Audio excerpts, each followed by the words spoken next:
자, 수업 시작했습니다. 안녕하십니까. 자, 오늘 이제 드디어 여러분들 12월 달도 막바지에 지금 다다랐죠? 오늘이 이제 여러분들 기초 이론 과정 마무리 시간입니다. 자, 그래서 벌써 2020년도도 다 지나갔네요. 이제 이번 주 지나고 다음 주 한 이틀 정도 지나면 벌써 또 한 해가 또 지나가는 그런 시점이 됐네요. 뭐 올해 잘 생각을 해보면 뭐 코로나라는 사태 때문에 여러분들 뭐 정신없이 뭔지는 모르겠지만 괜히 잃어버린 1년 같은 느낌이 좀 드는 그런 상황이죠. 어찌됐든 간에 뭐 시간은 뭐 지났고 우리가 뭐 지나온 시간에 대해서 다시 돌아가거나 뭐 후회할 필요는 없고요. 앞으로 다시 다가올 시간 그리고 남아있는 시간들에 대해서 최선을 다해 주시면 될 것 같아요. 자, 그러면 오늘은 이제 여러분들 양도소득세 마지막 단계, 자, 교재 331페이지에 나와 있는 계산 구조에 대해서 자, 오늘 정리를 하고 납세 절차까지 해서 마무리하도록 하겠습니다. 자, 우리 양도소득세 계산 구조는 지난 시간에 한번 마지막 시간에 한번 정리를 해드렸었죠. 그래서 계산식은 반드시 암기하시라 그랬어요. 그래서 우리가 양도가액에서 필요경비를 공제를 해서 양도 차익을 구하시고, 다시 장기보유 특별공제를 해서 양도소득금액을 구하시고, 기본공제를 해서 양도소득 과세표준을 구한 다음에 세율을 곱해서 산출세액을 구한다. 그래서 여러분들께서는 이 흐름 자체를 정확하게, 글자를 정확하게 외워주시고 흐름도 정확하게 정의를 좀 해주시고요. 그래서 되도록이면 이걸 앞자만 따서 여러분들께서 좀 외우는 연습을 좀 해주시는 게 좋을 것 같아요. 앞자만 따서. 그래서 보시면 아시겠지만은, 자, 양도 가액에서 출발을 해서 차익을 구하시고, 다시 소득금액을 구하신 다음에 과세 표준을 구하고 세액을 구한다. 딱 요 정도. 그리고 각각을 계산을 할 때 공제되는 항목이 있더라. 자, 필요경비 하나 공제하고 장기보유 특별공제 하나 공제하고 기본공제를 공제하더라. 그랬을 때 필요경비를 공제해서 나오는 값을 양도차익, 장기보유 특별공제를 공제해서 나오는 값을 양도소득금액, 기본공제를 공제해서 나오는 값을 과세표준. 자, 이런 식으로 해서 글자 한 글자 정도만 쭉 정리를 해서 여러분들께서 정리를 좀 하시면 될 것 같아요. 그래서 나중에 이제 계속 제가 수업을 하다 보면 그럴 거예요. 양도가액에서 필요경비를 공제해서 양도 차익을 구하시고, 다시 여기에서 장기보유 특별공제를 공제해서 소득금액을 구한 다음에 공제를 해서 과세 표준을 구할 겁니다. 이런 식으로 해서 앞자만 따서 쭉 설명을 드릴 거예요. 그러면 여러분들이 이걸 정확하게 이해를 좀 하고 들어오시길 부탁드립니다. 자, 그러면 일단 제일 먼저 우리가 계산을 해야 될 것은 무엇부터 계산을 해야 되느냐면 양도 차익을 먼저 계산을 해야죠. 그때 양도 차익은 어떻게 계산하느냐면 양도가액에서 뭘 빼서 계산한다? 필요경비를 공제해서 플러스 값이 나오면 차익이라고 하고 마이너스 값이 나오면 차손이라 그래요. 그러니까 이익이 발생했으면 익자를 쓰는 거고 손해가 나왔으면 손자를 쓰는 거고요. 어찌됐든지 간에 양도가액이라는 것은 뭘 이야기하느냐면 수익금액을 이야기하거든요. 자, 수입에서 지출을 뺐을 때 마이너스가 나올 수도 있고 플러스가 나올 수도 있죠. 그래서 돈이 남았으면 이익이 발생했다고 해서 차이가 나는 이익이다. 반대로 지출이 많았으면 손해를 봤다 그래서 차이가 발생하는 손실이다 그래서 차손. 어렵진 않죠? 자, 그러면 먼저 이익이 발생할지 손해를 발생할지를 먼저 잡아봐야 되는데 자, 그때 어떻게 계산하느냐? 양도가액에서 필요경비를 공제해서 계산하고, 그때 필요경비는 뭐가 들어가느냐면 취득가액과 기타 필요경비가 들어가요.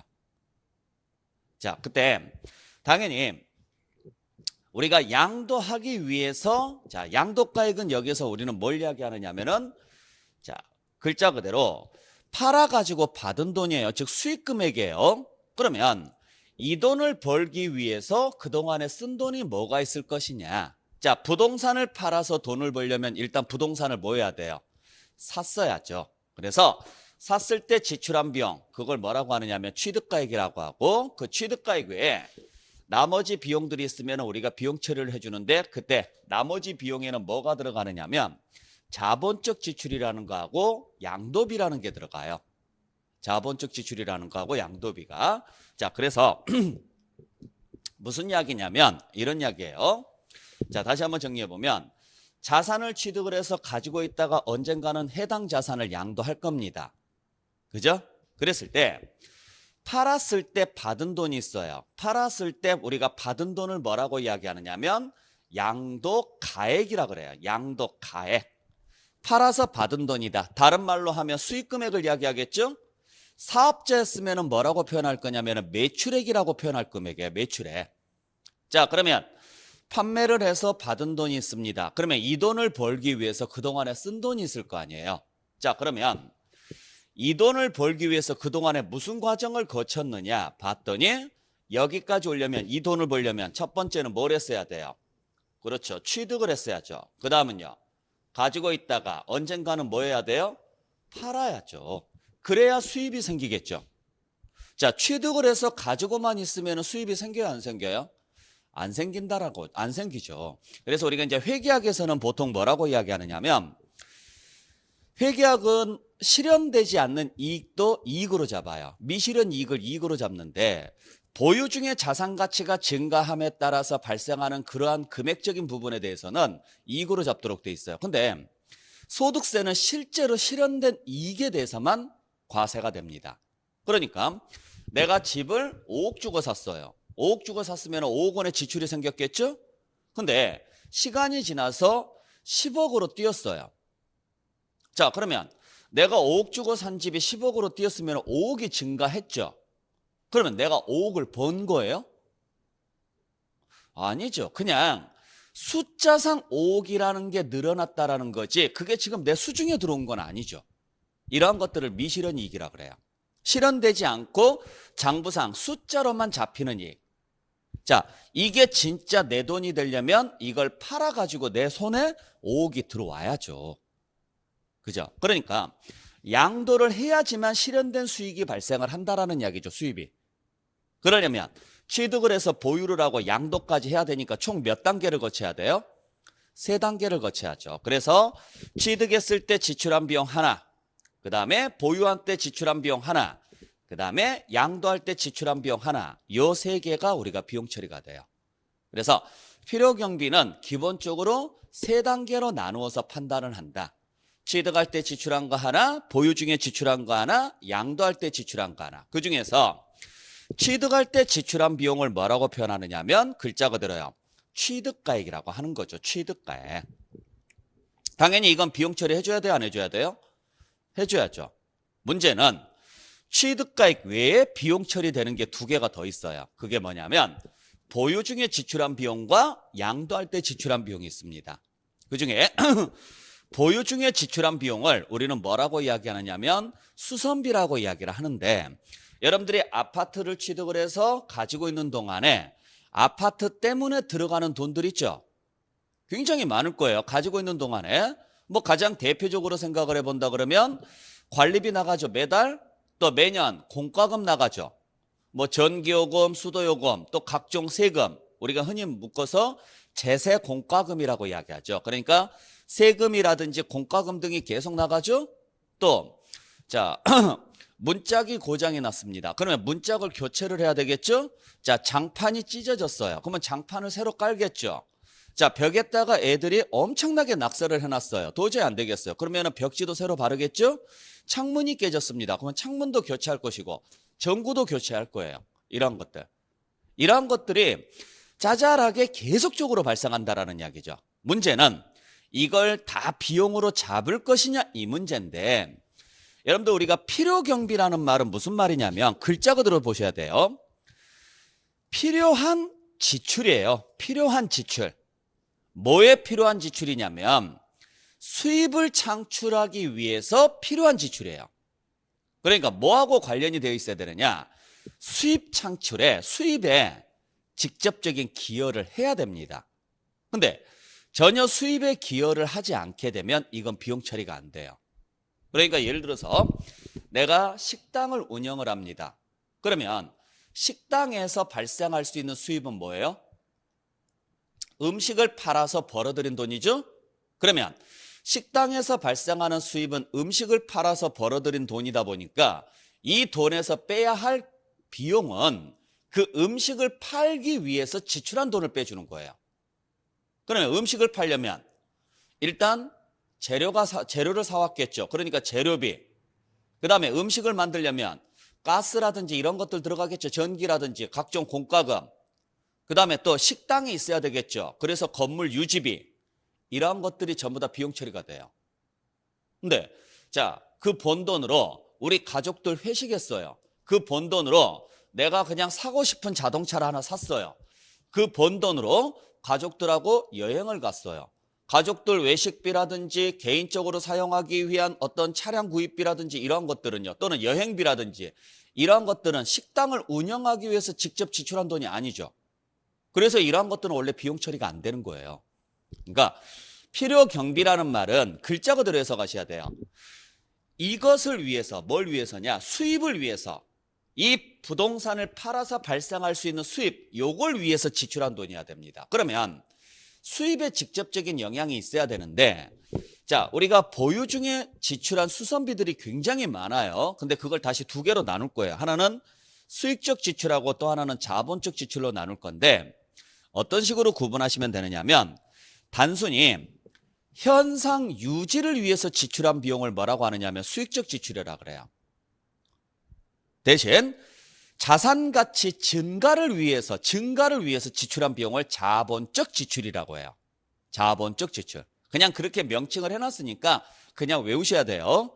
물론 이제 이 뜻을 설명하려면 좀 길어지니까 일단 놔두고. 자, 그러면 형광등을 갈아 끼웠습니다. 자, 집에 형광등이 나갔어요. 그러면 갈아 끼우겠죠. 그러면 형광등을 갈아 끼우면 아파트 값이 올라가요? 아니죠? 자, 관리비를 냅니다. 매달 관리비를 내면 아파트 값이 올라갑니까? 아니잖아요. 이렇듯 자산 가치에 아무런 영향이 없는 그러한 지출을 뭐라고 하느냐면 수익적 지출. 대신 자, 발코니를 확장했어요. 리모델링을 했어요. 그러면 나중에 팔 때 더 받고 팔 수 있죠. 아파트 값 올라가죠?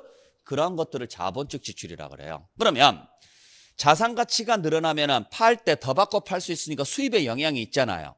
영향이 있으니까 수입에 직접적인 영향이 있는 요게 비용 처리가 되는 거고 대신 자산 가치에 영향이 없으면 전혀 수입하고 관련이 없기 때문에 이러한 것들은 비용 처리 안 해줘요. 자, 그래서 여러분들께서 자, 이 아파트를 예를 들어서 상가를 팔거나 아파트를 팔았다라고 했을 때 비용으로 털 수 있는 것들은 이 상가나 아파트 때문에 그동안에 쓴 돈들을 다 모으는 거예요. 영수증 같은 거 있을 거 아니에요. 그걸 다 가져와요. 그래가지고 딱 세 개로 분류하는 거죠. 일단 취득할 때 지출한 것들 딱 분류합니다. 그러면 취득할 때 지출한 것들은 전부 다 비용 처리해주면 돼요. 그 다음에 양도할 때도 지출이 들어가죠. 양도할 때도. 자, 팔았으니까 세금 내야죠. 그러면 세무사를 통해서 세금을 낼 거니까 세무사 비용 발생하죠.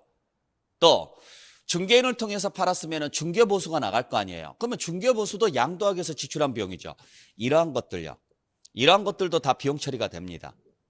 그러면 취득할 때 지출한 거, 그 다음에 양도할 때 지출한 거 빼놓고 가운데 있는 것은 전부 다 보유 중에 지출한 거잖아요. 그중에서 자산가치 증가를 위해서 지출한 것들만 비용 처리가 되는 거예요. 그걸 뭐라고 한다? 자본적 지출이라고 한다라는 거죠. 꼭 기억을 좀 해주셔야 됩니다. 실무적으로도 정확히 알고 계시고. 그러니까 일반인들이 가끔 오해하는 게 뭐냐면 양도가액에서 취득가액 빼서 양도소득세 냅니다. 이렇게 이야기해요. 물론 양도가액에서 취득가액만 빼도 상관은 없습니다. 자, 예를 들어서 10억에 팔았다. 자, 10억에 팔았는데 얼마에 샀느냐? 4억에 샀어요. 그러면 10억에서 4억을 뺀 6억에 대해서 세금 내겠다. 근데 중간에 리모델링을 했습니다. 또는 뭐 시스템 에어컨을 설치했습니다. 자, 여러분들이 생각했을 때 자본적 지출액이냐 수익적 지출액이냐는 여러분들이 판단할 문제가 아니에요. 이건 누가 정하느냐면 세무서에서 판단을 해요. 애매한 것들은. 딱 고정돼 있는 것들이 있어요. 확장공사라든지 이러한 것들요. 이러한 것들은 전부 다 뭐에 해당하냐면 자본적 지출이라고 딱 고정을 시켜놨는데 애매한 것들이 있습니다. 예를 들어서 전체적인 리모델링을 하는 게 아니라 부엌만 리모델링을 했어요. 그러면 부엌에 대해서 리모델링을 했을 때 이걸 자본적 지출로 볼 거냐 말 거냐, 이 문제는 여러분들이 얼마나 입증을 잘하느냐에 따라 달라져요. 예전 거하고 별반 차이가 없다. 그러면 수익적 지출로 보고, 예전 거에 비해서 완전히 차이가 많이 난다. 예를 들어서 뭐 오븐을 새로 넣었는데 그게 훨씬 좋은 걸 넣었다든지, 또는 빌트인이 안 돼 있는 것을 빌트인을 시켰다든지, 이런 식으로 해서 예전 사진하고 리모델링 후의 사진하고 이런 것들을 비교를 해서 세무서 가서 입증을 하시면 인정을 해줘요. 그래서 시험 문제에서는 이게 자본적이냐 수익적이냐 이런 문제는 안 내요. 혹시라도 나오면 자산 가치가 증가했다 그러면 자본적으로 보시면 돼요. 그런 말이 있으면. 자, 그래서 예를 들어서 자본적 지출하고 리모델링을 했는데 자, 한 1억 원 정도가 들었다. 또 양도할 때 뭐 이것저것 해가지고 중개보수라든지 세무사 비용이라든지 소개비라든지 이러한 것들 다 해가지고 한 2천만 원 정도 발생을 했다면 요 1억 2천을 더 비용 처리할 수 있음에도 불구하고 이걸 몰라서 비용 처리 안 하는 사람들이 꽤 많다라는 거죠. 그러니까 여러분들께서 내가 양도 차익을 구할 때 비용 처리할 수 있는 것들이 이러한 것들이 있구나. 자, 단계별로 가자. 취득할 때 지출한 거 하나, 그 다음에 보유 중에 지출한 비용 중에서 자산가치 증가를 위해서 지출한 비용인 자본적 지출, 그 다음에 양도하기 위해서 지출한 비용인 양도비까지 비용 처리가 된다. 그렇게 보시면 돼요. 자, 우리 필요경비 항목이 총 몇 개라고요? 3개입니다. 그래서 취득할 때 지출한 거 하나, 보유 중에 지출한 거 하나, 양도할 때 지출한 거 하나, 항상 3개라는 사실을 기억을 하셔야 돼요. 자, 그러면 다시, 그렇다면 자본적 지출액이나 양도비는 일단 비용 처리해 준다라고 하고, 자, 그렇다면 근데 문제는 요 자본적 지출이나 양도비는 얘들은 실제 지출이 있었을 수도 있지만 없을 수도 있죠. 자, 무조건 리모델링을 하는 건 아니잖아요. 안 하는 사람도 있잖아요. 확장을 꼭 하는 건 아니죠. 안 할 수도 있죠. 그렇기 때문에 이러한 지출은 있었는지 없었는지를 반드시 뭐 하셔야 되느냐 하면 입증을 하셔야 돼요. 입증을. 만약에 입증을 안 하면 비용 처리가 안 돼요. 내가 4천만 원 들여서 리모델링을 했는데 증빙이 없다. 그럼 비용 처리 안 해준다고요. 그렇겠죠. 왜냐하면 세무서에서 여러분들이 이런 일을 했습니다라고 했을 때 믿어주기가 좀 애매하죠. 사람들이 세금 적게 내려고 없던 일도 만들 수가 있으니까요. 그래서 요건 입증했을 때만 비용 처리해 주다 보니까 기타 항목으로 집어넣었는데, 요 취득가액은 입증 여하에 관계없이 무조건 비용 처리해 줍니다. 왠지 아시겠죠? 취득이라는 사건이 없었으면 양도라는 사건은 절대로 발생할 수가 없기 때문에 그래요. 그래서 최소한 양도가액에서 무엇은 공제가 되느냐면 취득가액은 공제를 해줘야 돼요. 그래서 우리가 계산식을 적을 때 양도가액에서 필요경비라고 이야기하는데, 필요경비 항목에 일단 무조건 무엇은 공제해 주느냐? 취득가액은 무조건 공제해 줘요. 그리고 나머지 항목들이 있으면 그러한 것들은 기타로 묶어서 우리가 비용 처리해 줍니다. 그래서 신고서를 보시게 되면 혹시라도 지금 집에서 지금 라이브로 듣고 계시는데 오늘 수업 끝나고 나서 여러분들께서 양도소득세 신고서라고 검색을 한번 해보세요. 그러면 여러 장이 나올 거예요. 신고서가. 그 중에 하나가 필요경비 내역서라는 게 있거든요. 필요경비 명세서. 그러면 딱 3칸으로 구분되어 있어요. 제일 위에 칸이 취득가액, 그 다음에 두 번째가 자본적 지출, 세 번째가 뭐라고 되어 있느냐면 양도비라고 되어 있는데 그게 기타 항목으로 나와 있어요. 자, 그래서 자본적 지출이나 양도비는 입증됐을 때만 비용 처리가 된다. 근데 입증 여하에 관계없이 비용 처리되는 건 뭐다? 취득가액이다. 자, 그렇다면 제일 먼저 우리가 봐야 될 것은 양도가액에서 최소한 무엇은 빼야 돼요? 취득가액은 빼야죠. 그때 양도가액에서 취득가액 뺄 때 양도가액과 취득가액은 어떻게 계산하느냐? 원칙은 무조건 실거래가로 계산합니다. 원칙은. 당연한 이야기예요. 실제 거래된 금액으로 가는 거죠. 그러니까 양도에서 실거래가라는 것은 뭘 이야기해요? 실제 받은 돈을 이야기하는 거죠. 그러면 취득에서 실거래가라는 것은 뭐예요? 실제 지출한 금액을 이야기하는 거죠. 그래서 수입에서 지출한 금액을 빼서 계산을 하는데 문제는 양도는 유상거래밖에 없으니까 수입이 무조건 생겨요. 근데 취득은 꼭 유상으로만 취득하라는 법은 없죠. 무상으로 취득할 수도 있죠. 그래서 매매로 샀으면 매매가가 뭐가 돼요? 취득가액이 돼요. 신축을 했으면 신축 비용이 취득가액이 돼요. 왜? 지출이 있었으니까. 근데 문제는 무상으로 취득할 때가 있어요. 무상으로 취득할 때는 지출이 없죠. 그러면 0으로 보느냐? 아닙니다. 그 당시 시가로 가요. 그걸 뭐라고 하느냐면 평가액이라 그래요. 그래서 무상으로 취득했을 때는 그 상속이나 무상이면 상속이나 증여니까 상속이나 증여받을 당시에 뭘로 가느냐면 시가로 간다. 그걸 뭐라고 한다? 평가액. 이해되셨어요? 네. 그런 식으로 가셔야 돼요. 그리고 그때 들어갔던 각종 비용들이 있습니다. 자, 취득을 했으니까 뭐가 들어갔을까요? 뭐가 지출이 됐을까? 취득세 나갔겠죠. 또 중개인을 통해서 취득했으면 중개보수도 나갔겠죠. 법무사를 통해서 등기 이전했으면 법무사 비용도 발생했겠죠. 만약에 할부로 취득했으면 이자까지 발생했겠죠. 이러한 것들까지 다 포함해서 우리가 비용 처리를 받을 수 있다는 이야기예요. 자, 그래서 단순하게 가시면 돼요. 양도가액과 취득가액은 전부 다 무슨 금액으로 계산한다? 실거래가가 원칙이다. 근데 이렇게 실거래가로 가려면 뭐가 있어야 될까요? 증빙이 있어야 되겠죠. 실제 수입이 얼마였고 실제 지출이 얼마였는지. 보통 그 증빙은 뭘 가지고 판단하느냐면 계약서 가지고 판단해요. 계약서 가지고. 근데 계약서를 분실을 했거나 아니면 그냥 구두계약으로 해서 증빙 없이 거래를 했거나 이러한 경우가 발생할 수가 있죠. 그때는 양도가액 및 취득가액을 어떻게 계산하느냐? 추정해서 계산합니다. 추정해서. 그래서 추정해서 계산한다 그래서 이걸 무슨 방식이라고 하느냐면 추계라 그래요. 추계. 추정해서 계산하는 방식으로 간다. 어떨 때 쓰는 방식이냐? 실거래가가 뭐가 됐을 때? 확인되지 않거나 인정할 수 없을 때요.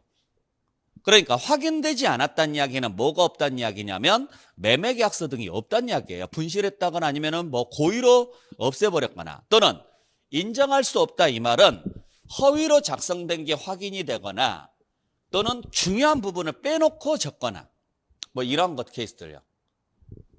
그래서 실거래가를 인정할 만한 자료가 없다면 그때는 추정해서 가는데 그때 추정 방법은 뭘 쓰느냐면 순서가 있어요. 일단 비슷한 매매 사례가 있으면 그 매매 사례를 씁니다. 매매 사례라는 말이 무슨 말인지는 아시겠죠? 나랑 비슷한 거래가 있으면 그걸 쓴다고요. 또는 감정가가 있으면 그 감정가를 써요. 이때 매매 사례가액하고 감정가액은 몇 개월 이내의 것만 인정을 해주느냐면 3개월 이내의 것만 인정을 해줘요. 전후 3개월 이내의 것만. 왜냐하면 너무 오래된 걸 쓰면 안 되잖아요. 그래서 양도 시점을 기준으로 해서 양도일 전 3개월 또는 양도일 후 3개월 이내의 것만 잡아주는데 자, 매매 사례가라는 것은 뭔지는 아시겠죠? 예를 들어서 내가 아파트를 팔았어요. 아파트를 팔았는데 증빙이 없다. 실거래가를 입증할 증빙이 없다. 솔직히 말하면 양도했을 때 실거래가를 증명할 증빙이 없다라는 것은 말이 안 되잖아요. 지난주에 팔았는데 실거래 계약서가 없다? 말이 안 되는 소리죠. 그래서 보통 어떤 케이스에 보통 많이 쓰느냐면 교환 같은 경우요. 그러니까 교환을 했습니다. 여러분들이 가지고 계시는 아파트하고 제가 가지고 있는 아파트를 서로 교환을 했어요. 그러면 금액을 적을 수가 없잖아요. 교환 계약서는 만약에 동등 가치의 교환인 경우에는 금액을 적을 수가 없어요. 계약서 자체가. 그냥 물건끼리 교환을 했기 때문에 물건만 적으면 됐지 금액을 적을 수가 없어요. 그러면 실거래가가 얼마인지를 모르잖아요. 그때는 예를 들어서 내가 뭐 10층에 살고 있는 어떤 아파트에 10층에 살고 있다. 근데 같은 아파트에 같은 평수에 10층짜리 또는 9층이나 11층짜리가 거래된 게 있으면은 그걸 쓰겠다 이거죠. 왜냐하면 신고가 들어온 게 있으니까. 아니면 3개월 이내 감정받은 금액이 있으면, 자, 대출을 받는다거나 하게 되면 감정을 받잖아요. 그러한 증빙이 있으면 그걸 쓰겠다 이거예요. 근데 만약의 경우에, 자, 조사를 해보니까 매매 사례도 확인이 되고 감정가도 확인이 돼요. 3개월 이내. 그러면 어떻게 쓰느냐? 무조건 순차적으로 써요. 순차적으로.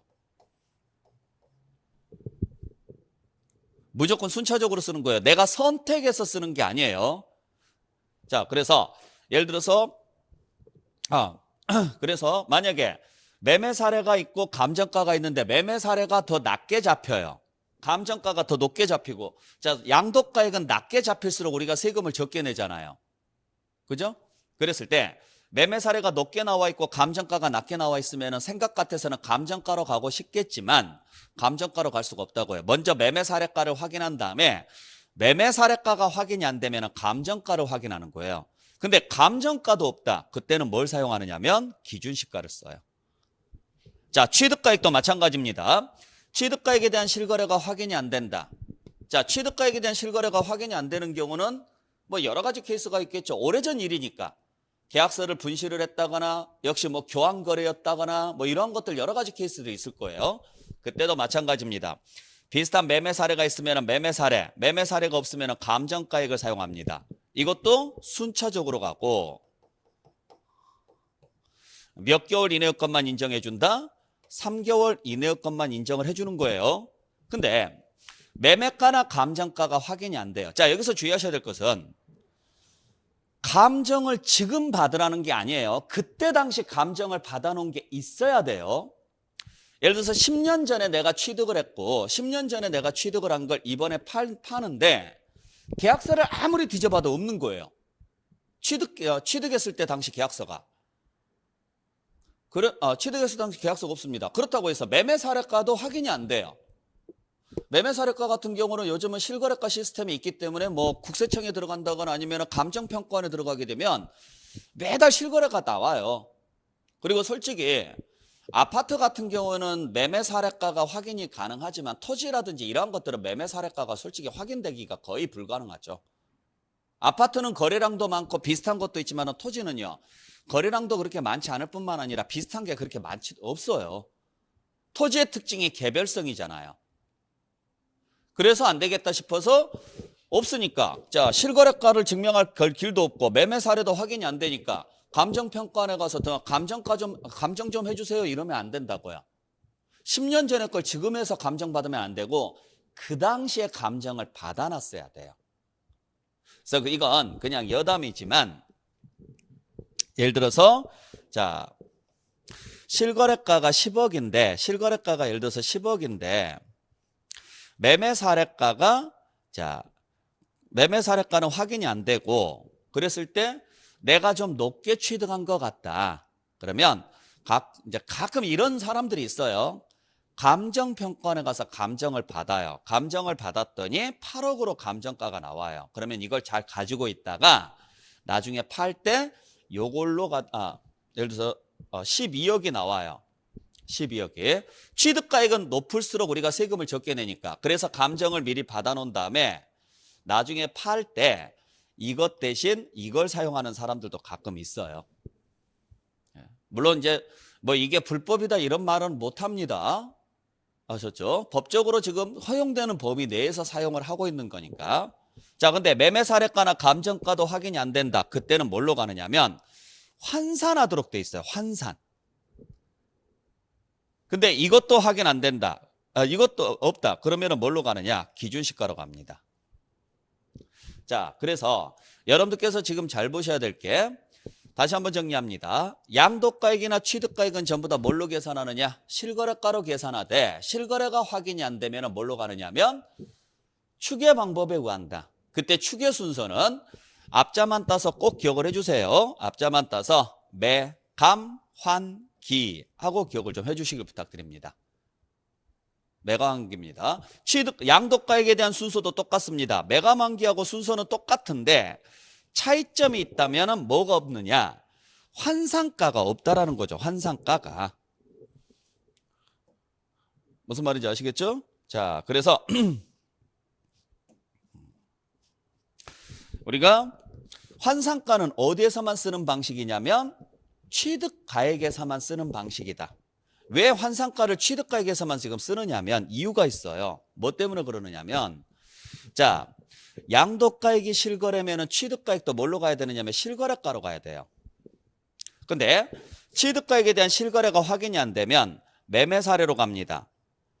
이때 양도가액에 대한 실거래가 확인이 되고 취득가액에 대한 실거래가 확인이 안 됐을 때 매매 사례가 확인이 되면 취득가액이 매매 사례로 간다고 해서 양도가액도 매매 사례로 가는 건 아니에요. 그러니까 항상 모든 결정은 양도가 먼저 결정이 된 다음에 그 다음에 취득이 결정이 돼야 돼요.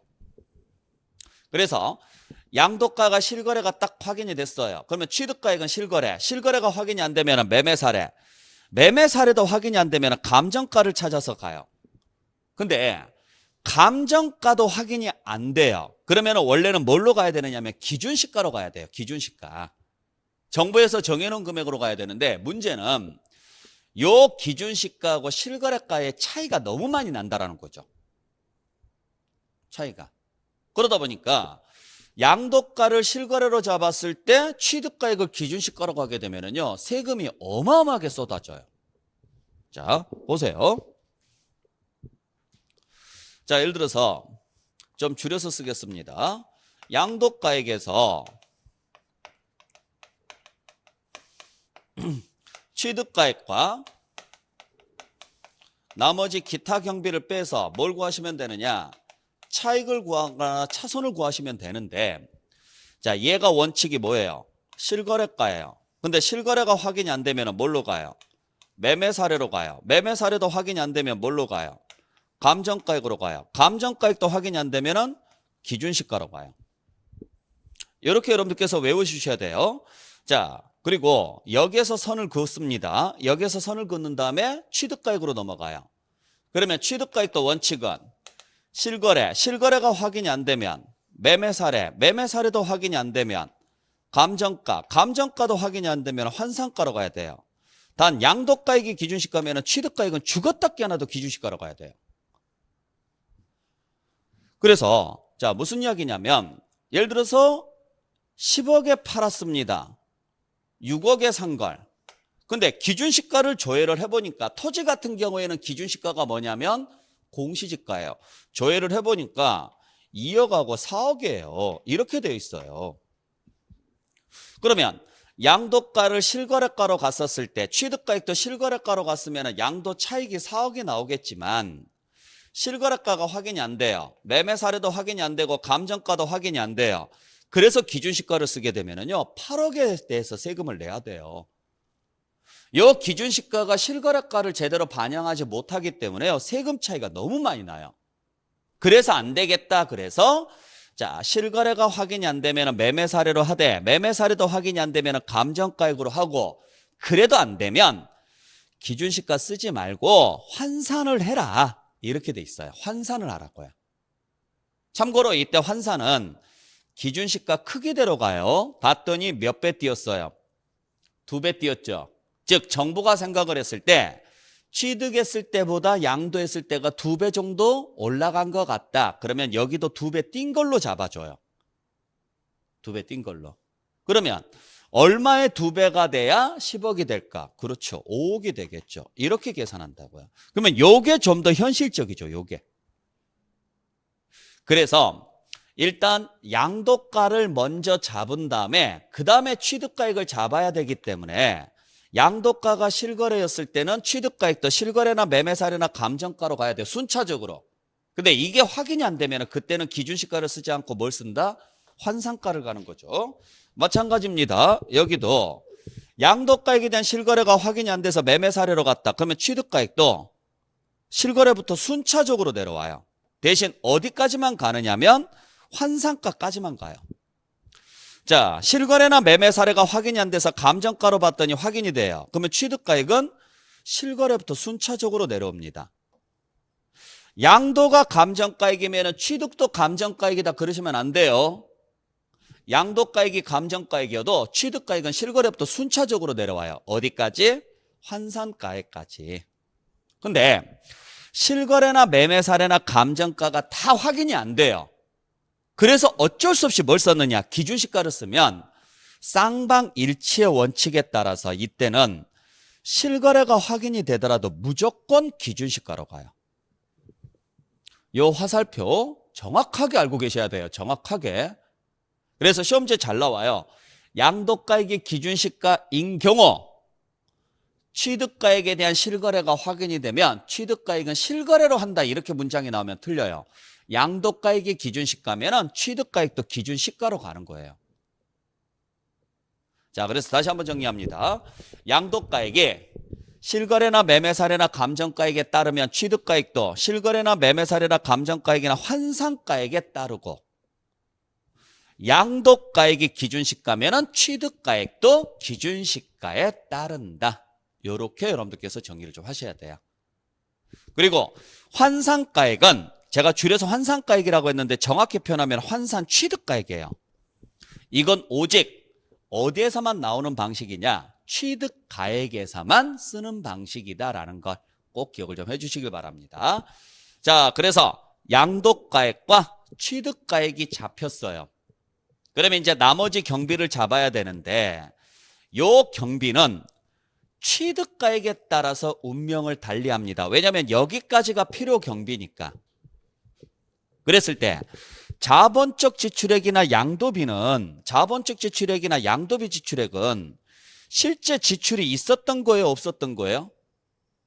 실제 지출이 있었던 거죠. 그러다 보니까 취득가액이 실제 거래 금액으로 잡혔을 때 얘들이 비용 처리가 돼요. 근데 만약에 실거래가가 확인이 안 돼서 추정 방식으로 계산을 했다면, 매감한기로 계산을 했다면, 그때는 여기는 추정값으로 갔는데 여기를 실제 지출값으로 가면 안 되잖아요. 서로 일치하지 않잖아요. 그래서 취득가액이 추정값으로 갔으면 여기도 추정값으로 갑니다. 그 추정해 놓은 값을 뭐라고 하느냐? 계략적으로 산출한 금액이다. 그래서 계산공제액이라 그래요. 계산공제. 자, 그러다 보니까 필요경비 계산 방식이 두 가지 방식이 있죠. 필요경비 계산 방식은 두 가지 방식이 있다. 첫 번째는 취득가액에 자본적 지출과 양도비를 합쳐서 비용 처리하는 방식. 두 번째는 그 취득가액에 계산공제를 더해서 비용 처리하는 방식. 두 가지 방식이 있어요. 어찌됐든지 간에 무슨 가액은 그대로 나와야 돼요. 취득가액은 무조건 나와야 돼요. 그리고 나머지 경비가 뭘로 비용 처리가 될 것이냐? 실제 지출이 있었던 자본적 지출이나 양도비를 비용 처리할 것이냐? 아니면은 그냥 대충 계산한 값, 계략적으로 산출한 값이라 그래서 대충 계산해 놓은 값이 있어요. 금액이. 이걸 비용 처리할 것이냐? 그건 뭐에 따라서 운명을 달리하느냐? 취득가액을 뭘로 계산했느냐에 따라서 운명이 달라진다고요. 그렇기 때문에 실무적으로도 알고 계셔야 될 게, 만약에 자본적 지출하고 양도비 합계액이, 요 자본적 지출하고 양도비 요 합계액이 예를 들어서 뭐 이것저것 해가지고 한 5억 나왔다. 근데 요걸 비용 처리 받고 싶다면 얘가 일단 취득가액이 일단은 뭘로 잡혀야 돼요? 실거래로 잡혔을 때 이야기예요. 여기에 대한 자료를 다 모아놨는데 여기에 대한 계약서가, 취득가액에 대한 계약서, 즉 증빙이 없다. 그러면 이거 비용 처리 못 받는다고요. 이것 대신 뭐가 비용 처리가 되느냐?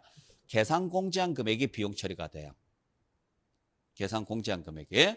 자, 그래서 이 그림 확실하게 여러분들께서 몇 번이고 연습을 해서 정리를 좀 해주셔야 돼요. 자, 이걸 다시 간단하게 쓰면은 제가 이렇게 지금 써드렸죠? 그러니까 이걸 여러분들께서 그대로 연습을 좀 해주시면 될 것 같아요. 그래서 모든 결정은 양도가 1번이고 그 다음에 취득이 2번이고 그 다음에 기타 경비가 3번이에요. 그래서 다시 한번 양도가액은 실거래가 확인이 안 되면 매매사례도 확인이 안 되면 감정가액, 감정가도 확인이 안 되면 기준시가로 가라. 그리고 기준시가에서 선을 그은 다음에 취득가액으로 넘어가서 취득가액도 실거래, 매매사례, 감정가액, 환산가액까지 가라. 단 양도가 기준시가면은 취득은 기준시가다. 그리고 자, 실거래 쪽에서 선을 그어야죠.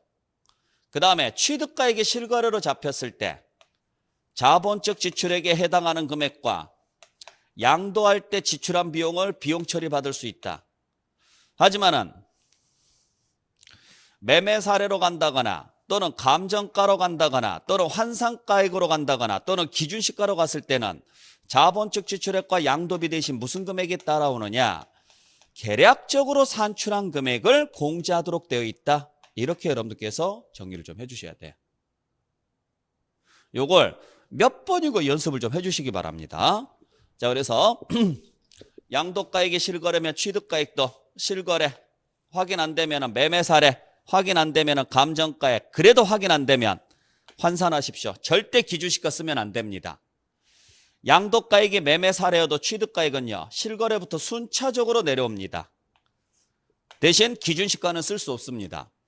양도가액이 감정가액이어도 취득가액은 실거래부터 순차적으로 내려옵니다. 대신 기준시가는 쓸 수 없습니다. 대신 양도가액이 실거래나 매매 사례나 감정가액이 확인이 안 돼서 기준시가로 갔으면 취득가액은 죽었다 깨어나도 기준시가로 갑니다. 그리고 취득이 실거래일 때만 자본적 지출과 양도비가 비용 처리가 됩니다. 만약에 취득가액이 매가만기로 가면 그때는 계략적으로 계산 공제한 금액을 비용 처리한다. 이런 식으로 보셔야죠. 그래서 예전에 시험제 나올 때 이 그림을 가지고 물어보는 문제가 되게 많았어요.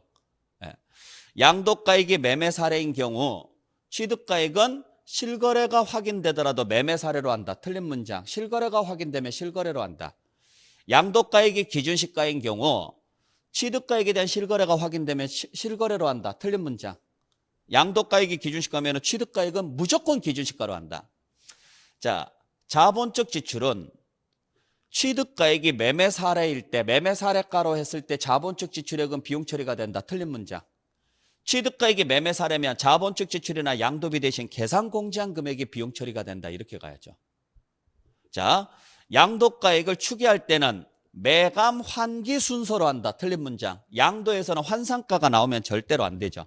그러니까 환산가는 어디에서만 나오는 단어예요? 취득가액에서만 나오는 단어라는 걸 꼭 기억을 좀 하시길 바랍니다. 자, 그래서 이 내용 다시 한번 여러분들께서 확인을 좀 해주시길 부탁드릴게요. 자, 그래서 우리가 보면 양도가액 및 취득가액을 산정을 할 때 자, 둘 다 똑같습니다. 둘 다 원칙은 무슨 가액에 의한다? 실거래가액에 의한다. 단 실거래가액을 뭐 할 수 없을 때 자, 실거래가액을 인정 또는 확인할 수 없는 경우에는 무슨 방법에 의한다? 추계 방법에 의해서 결정하며 어떻게 적용하느냐? 순차적으로 적용을 한다. 그랬을 때 양도가액은 매, 감, 기, 취득가액은 매, 감, 환, 기. 요 환산가액은 주의하시라고요. 환산가액은 오직 어디에서만 적용하는 방식이다? 취득가액에서만 적용하는 방식이죠. 그래서 여러분들 교재 보시면 지금 333페이지에 나와 있는 내용을 지금 쭉 정리를 지금 해드리고 있는 거예요. 확인할 수 있겠죠? 그래서 333페이지에 보시면 양가로 1번에 실거래가가 확인되는 경우 이때는 두 번째 줄에 무슨 가액에 따른다? 실제 거래한 가액에 따른다. 근데 양가로 1번에 실거래가액이 확인되지 않으면 무슨 방법에 의하느냐? 추계 방법에 의하는데 세 번째 줄에 보시면 뭐라고 돼 있느냐면 인정 또는 확인할 수 없는 경우라고 돼 있어요. 그때는 추계 방법을 어떻게 적용한다? 순차적으로 적용한다. 순차적으로. 그래서 박스 안에 보면은 자, 지금 정리해 놓은 내용이 그대로 나와 있죠. 그리고 이때 매매 사례가액하고 감정가액은 그 밑에 나와 있는 것처럼 첫 번째 줄에요. 전후 각각 몇 개월 이내 3개월 이내의 것만 인정을 해준다. 그러니까 전 3개월 또는 후 3개월 그 당시 그렇게 해서 정리를 좀 해주시면 될 것 같아요. 자, 그리고 다음 장에 넘겨보시면 334페이지에 양가로 3번의 산정 방법이라고 해서 동그라미 1번 보세요. 지금까지 설명드렸던 내용이 다시 한번 나왔죠? 자, 동그라미 1번 보시면 양도 차익을 계산할 때 양도 가액을 실거래가, 매매사례가, 감정가액에 따를 때에는 가로 안에 것까지 넣어서 읽었습니다. 취득가액도 실거래가, 매매사례가, 감정가, 환산취득가액을 환산취득가액에 따르고, 자, 이 그림이죠? 실거래가, 자, 양도가액을 실거래가, 매매사례, 감정가액에 따르면 취득가액도 실거래, 매매사례, 감정가액, 환산취득가액에 따르고, 제가 그래서 지금 여기에다가 선을 그어놓은 이유가 그것 때문이에요. 그 다음에 양도가액을 기준시가에 따를 때는 취득가액도 뭐에 따른다? 기준시가에 따른다. 양도가액을 기준시가에 따르면 취득가액도 뭐에 따른다? 기준시가에 따른다. 그렇게 정리를 좀 하시면 될 것 같아요. 자, 그래서 이러한 내용들로서 여러분들께서 보시면 되고 자, 그러면은 이제 우리가 양도가액 산정하는 방식, 그 다음에 취득가액 산정하는 방식은 나중에 이제 본격적으로 여러분들 기본 이론 과정 시간에서 제가 정리를 좀 해드릴게요. 좀 내용이 많아요. 내용이 많은데 이걸 지금 여러분들께서 다 보시기에는 좀 힘들고, 자, 이 중에서 이제 우리 몇 가지만 좀 살펴볼 건데, 우리 필요경비 항목에 아까 취득가액 말고 뭐가 있었어요? 자본적 지출과 양도비가 있었죠? 그때 자본적 지출액이라는 것, 여러분들 교재는 343페이지에 나와 있습니다. 자, 자본적 지출액이라는 것은 뭘 이야기하느냐면 내역연수를 연장시키거나, 자, 내역연수를 연장시킨다. 내역연수가 뭐예요? 자산의 사용연수죠. 그죠? 그러려면 이 자산 자체가 시간이 지나면 사용가치가 떨어져야 돼요. 자, 자산이 시간이 지나더라도 사용가치가 떨어지지 않는다면 영원히 존재한다는 이야기잖아요. 이 세상에 있는 모든 물건들은 시간이 지나면 가치가 어떻게 돼요? 떨어지죠. 그죠? 이런 자산들을 뭐라고 하느냐면 감가상각자산이라 그래요. 가장 대표적인 게 건물이죠. 건물. 그러니까 건물도 시간이 지나면 언젠가는 소실이 됩니다. 사용가치가 떨어집니다. 그리고 언젠가는 소실이 되겠죠. 그렇잖아요.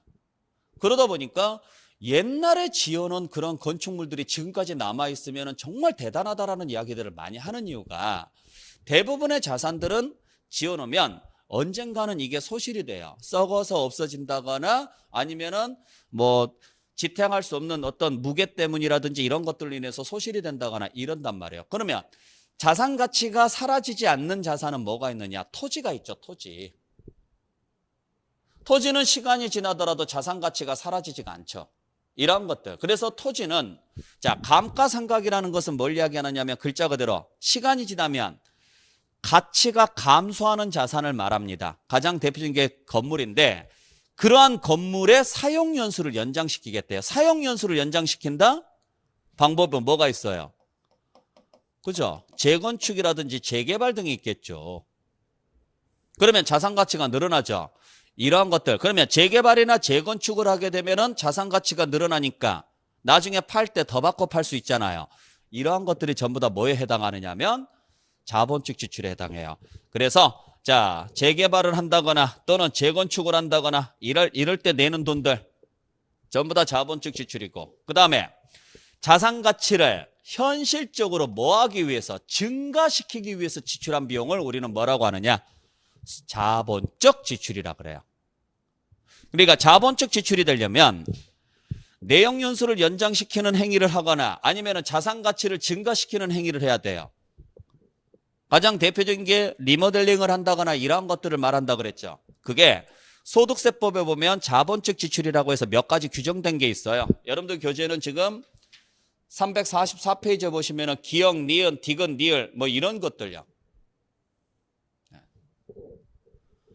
자, 그래서 이러한 것들에 대해서도 여러분들께서 보시면 되는데 한번 내용은 읽어보세요. 저도 여기다 간단하게 적어놓긴 했지만, 그래서 소득세법을 준용해서 계산한 자본적 지출액 또는 소유권 확보를 위해서 지출한 뭐 소송비용이나 화해비용, 소유권을 위해서 내가 지출을 했다. 그러면 취득하기 위해서 지출한 거하고 똑같은 거니까 비용 처리해 주는 거고, 그 다음에 보상을 받았을 때 증액을 위해서 증액하고 관련돼서 직접 소요된 소송비용이 있다. 자, 증액이 됐다. 내가 보상을 받으려고 하는데 증액을 시키려고 그래요.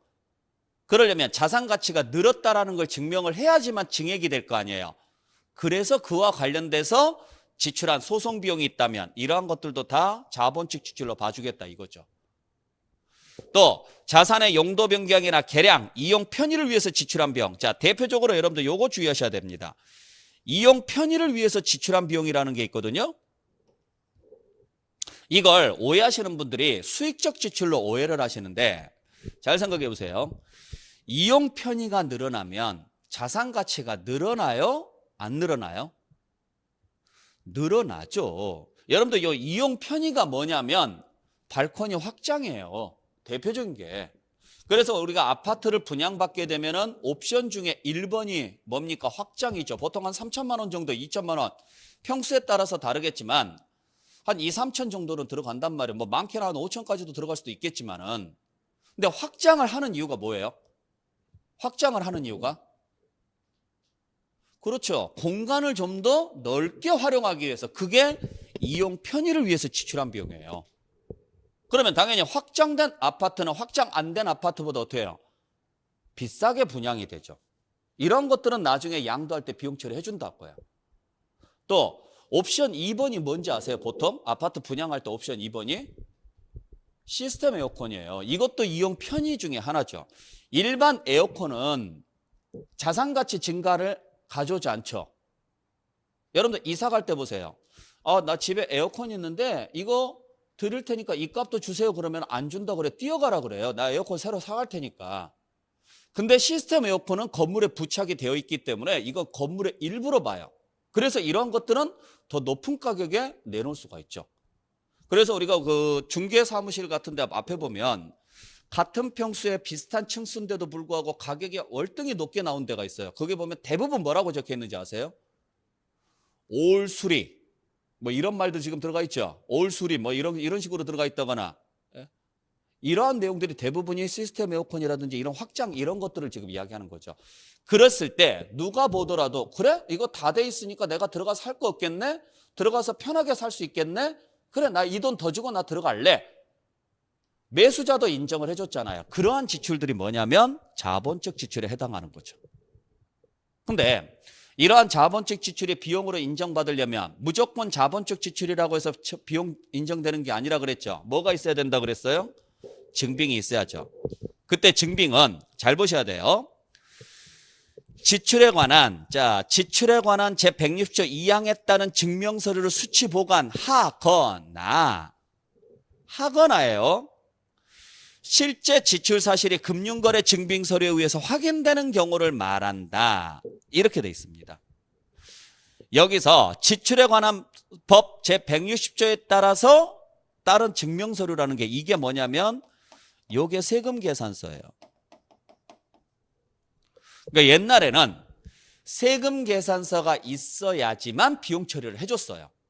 문제는 업자들이 세금 계산서를 잘 발행을 안 해주잖아요. 왜? 자기 수입이 잡히니까. 그래서 돈 깎아줄 테니까 조금 세금 계산서 안 끊는 걸로 합시다. 이런 식으로 하는 경우가 되게 많았었죠. 그러다 보니까 안 되겠다 그래서 세금 계산서 있으면 좋겠지만 하거나예요. 또는이에요. 없다면 금융거래 증빙만 있어도 가능하다고요. 통장거래 내역서만 있어도 비용 처리가 가능하다는 이야기예요. 그래서 좀 더 비용을 받을 수 있는 그런 방법들을 좀 더 확대시켜 준 거죠. 꼭 기억을 해주시고. 자, 그 다음에 양도할 때 지출한 비용도 우리가 비용 처리가 돼요. 이걸 양도비라고 하는데 여러 가지가 있겠죠. 주식 거래할 때 내는 증권거래세 또는 자 신고서 작성 비용. 자, 신고서 작성 비용이 뭡니까? 신고서 누가 써줘요?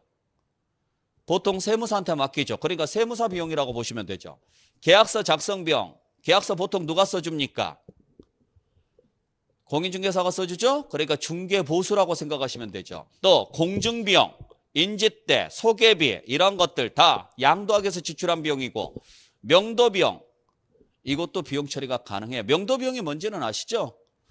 이 집을 팔려고 했을 때 기존 세입자한테 나가라고 했을 때 또는 다른 사람 명의로 되어 있는 사람에 나가라고 이야기했을 때 안 나가면 명도소송을 걸잖아요. 그때 발생하는 비용들. 이런 것들. 예. 또 국민주택 채권이라든지 토지개발 채권을 만기 전에 매각함으로 인해서 발생하는 매각 차선. 이건 실제 거래해 보신 분들은 아마 아실 거예요. 토지나 건물을 취득을 하게 되면 채권을 매입을 해야 되는데 이 채권이 만기까지 가지고, 채권이라는 것 자체는 만기까지 가지고 있어야지만 원금 회수가 돼요. 근데 만기 전에 팔면 내가 샀던 금액보다 낮게 팔아야 돼요. 일반적으로 회사채 같은 경우에는 높게 팔 수도 있고 낮게 팔 수도 있는데 이 국민주택 채권이라든지 토지개발 채권은 국공채입니다. 국공채는 시세보다 낮게 거래가 돼요. 그래서 내가 샀던 금액보다 낮게 팔 수밖에 없는데 이게 원해서 산 게 아니다 보니까 강제 매입이에요. 이 채권을 매각해서 발생하는 손해는 정부에서 보전을 해줘야죠. 그래서 그걸 돈으로 주기는 그러니까 어떻게 했느냐. 그 손해본 돈을 비용 처리해 주도록 돼 있어요. 이러한 것들 다 비용 처리가 됩니다. 단 역시 이것도 마찬가지입니다. 증빙서류가 있거나 아니면은요 금융거래 증빙서류가 있어야 됩니다. 그러니까 법률에 따른 증빙서류, 세금계산서가 있거나 아니면은 금융거래 증빙이 있거나 둘 중에 하나는 있어야 돼요. 그래야 비용 처리가 되고, 얘는 증빙이 없으면 비용 처리가 안 돼요. 아까 취득가액은 증빙이 없으면은요 추계 방식으로 가지만 얘들은 증빙이 없으면 비용 처리가 안 된다고요. 자, 그래서 이러한 것들까지 포함을 해서 우리는 비용 처리가 된다라는 사실, 여러분들 교재는 345페이지에 나와 있으니까 확인을 좀 해주시길 부탁드릴게요. 자, 여기까지 일단 정리하시고 잠시 쉬었다가 계속 이어서 가겠습니다. 쉬었다 갑니다.